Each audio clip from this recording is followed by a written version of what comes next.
শুভ সকাল বন্ধুরা। আজ হলো 1 মার্চ রবিবার। আজকের সমগ্র আসাম তথা বরাক উপত্যকার বিশেষ বিশেষ খবরগুলি হলো: অসমে জমির পাট্টা পাবেন না বাংলাদেশিরা, ঘোষণা হিমন্ত বিশ্ব শর্মার। বাংলাদেশিরা জমির পাট্টা পাবেন না রাজ্যে, বরঞ্চ তাদের দখলে থাকা জমি ছিনিয়ে নিয়ে বিতাড়িত করা হবে, এটাই সরকারের মূল লক্ষ্য। তবে ভূমিপুত্রদের জমির পাট্টা দেওয়া হচ্ছে এবং ভবিষ্যতেও দেওয়া হবে। শুক্রবার ধেমাজির দেউরিবিলে আয়োজিত মিশন বসুন্ধরা 3.0 এর সূচনা করে ভাষণে কথা বলেন মুখ্যমন্ত্রী। নির্বাচনের মুখে এদিন হাজার হাজার জনগণকে সাক্ষী রেখে মুখ্যমন্ত্রী বলেন, বাংলাদেশিদের বিতাড়িত করার পাশাপাশি ভূমিপুত্রদের জমির পাট্টা দেওয়াই সরকারের নীতি। সব জায়গায় ভূমিপুত্ররা জমির পাট্টা পাবেন, কিন্তু বাংলাদেশিরা জমির পাট্টা পাবে না। এমনকি বাংলাদেশিরা যাতে আর জমি দখল করতে না পারে সেই ব্যবস্থাও করা হয়েছে।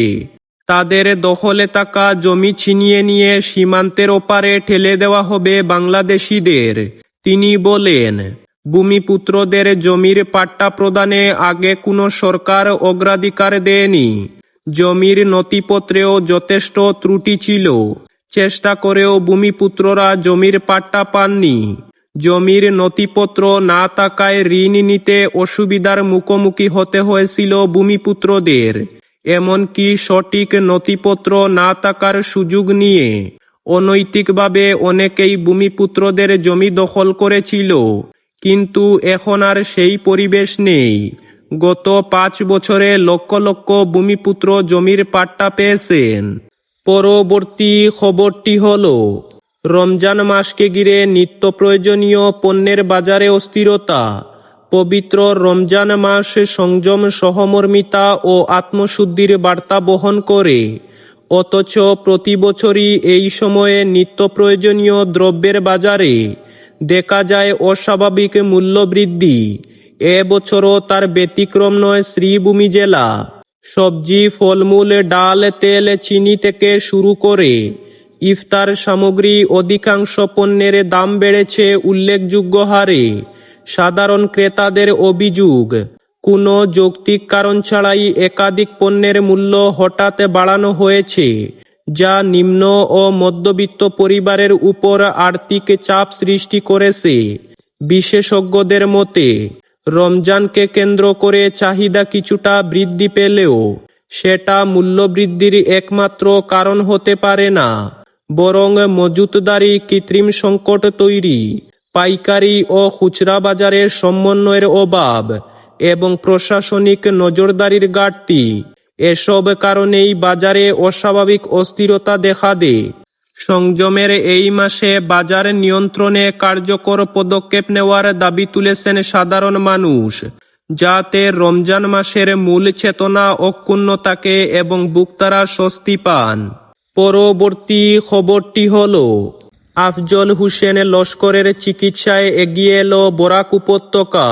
মানবিকতার এক উজ্জ্বল দৃষ্টান্ত স্থাপন করেছে কাছাড় জেলা।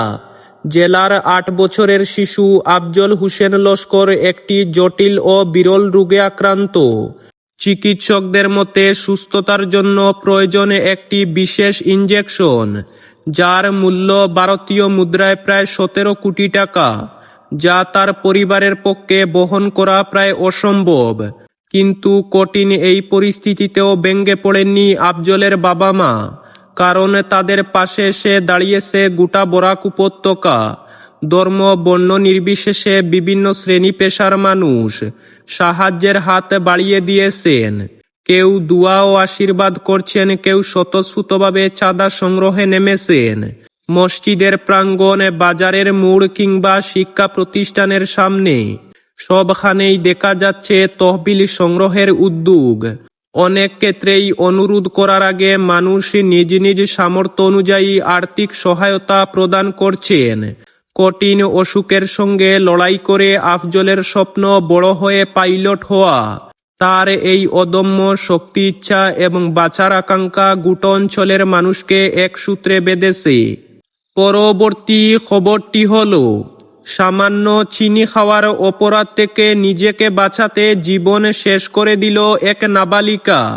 ঘটনাটি শুনতে বিস্ময়ক মনে হলে বাস্তবেই এমন এক রহস্যজনক ঘটনা সংঘটিত হয়েছে নিলামবাজারে। মা বাবা বাড়িতে না থাকার সুযোগে গড় থেকে চিনি খেয়েছিলেন বড় বোন। বিষয়টি মাকে বলে দেবে বলেছিল ছোট বোন। সেই অপরাধ বোধ থেকে নিজেকে শেষ করে দেওয়ার মতো নজিরবিহীন ঘটনা সংঘটিত করেছে কিশোরী কন্যা। নজিরবিহীন ঘটনার খবর পেয়ে ঘটনাস্থলে উপস্থিত হন নিলামবাজার পুলিশ। জানা গেছে, নিলামবাজার থানা এলাকার গুণময়ী বালিকা বিদ্যালয়ের সম্মুখে থাকা একটি বিল্ডিংয়ে ভাড়া থাকতেন মিঠুন মালাকারের পরিবার। শুক্রবার সকালে স্বামী স্ত্রী নাবালিকা কন্যাকে গড়ে রেখে কাজে চলে যান। কিছু সময় পর বড় বোন গড়ে রাখা চিনি খায়। এই দৃশ্য ছোট বোন দেখে ফেললে মাকে বলে দেওয়ার কথা বলে। তারপরই দেখা দেয় বিপত্তি।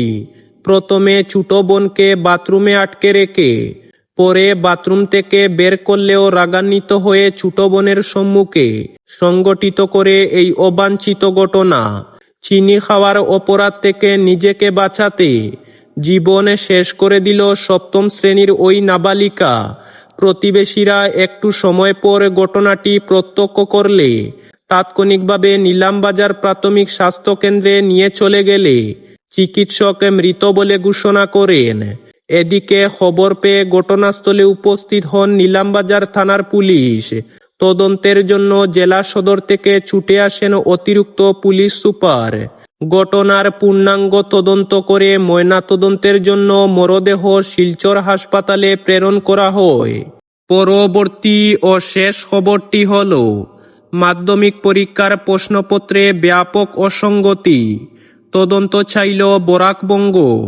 অসম রাজ্য স্কুল শিক্ষা বোর্ড পরিচালিত চলতি বছরের মাধ্যমিক পরীক্ষার সমাজবিজ্ঞান বিষয়ে বাংলা মাধ্যমের প্রশ্নপত্রে ব্যাপক অসঙ্গতি। অসমিয়া শব্দের ব্যবহার এবং বিষয়গত ত্রুটি কেন ঘটল সে নিয়ে বরাক উপত্যকা বঙ্গ সাহিত্য সংস্কৃতি সম্মেলন উচ্চ পর্যায়ের তদন্ত চাইল। স্কুল শিক্ষা বোর্ডের এই কাণ্ডে ক্ষতিগ্রস্ত বাংলা মাধ্যমের পড়ুয়াদের যে ক্ষতি হয়েছে সে বিষয়টি নজরে রেখে উপযুক্ত পদক্ষেপ গ্রহণের দাবিও তুলল সম্মেলন। তাহলে এই ছিল আজকের বিস্তারিত ও গুরুত্বপূর্ণ সংবাদ।